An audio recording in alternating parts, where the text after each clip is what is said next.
The definition of transgender, I came up with two because I feel like I came up with two. I'll explain later why I came up with two. But I think there's a cisgender definition that I think kind of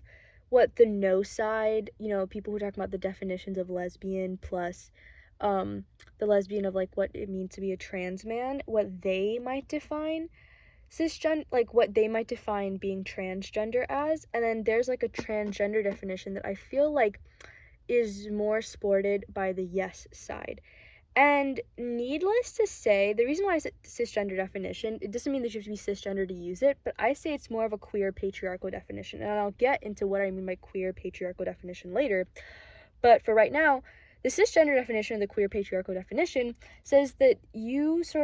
the idea of transgender is that you either go from DGAB to DBAB, or you go from DBAB to DGAB. You either go from like the patriarchal idea of a man to a woman, or the patriarchal idea of woman to a man, or you go from DGAB, DBAB, what the patriarchal thing of man and woman, to a queer gender. And I'm sorry if you guys can actually I'm sorry, I don't know if you guys can actually see it. I don't know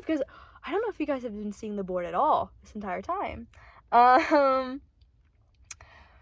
And what I mean by that, I mean it in the most textbook definition of the word,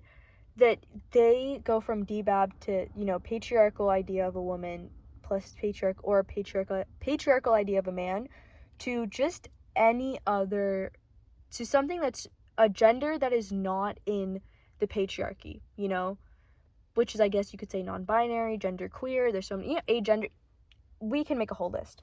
But I think the transgender definition says that DGAB and DBAB is just not real.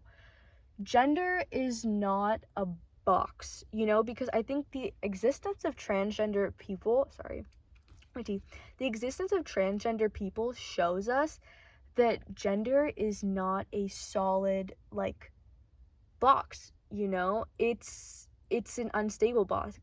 It's a box that's dissolvable and can be changed, and honestly, we get to choose what our identities are and who we are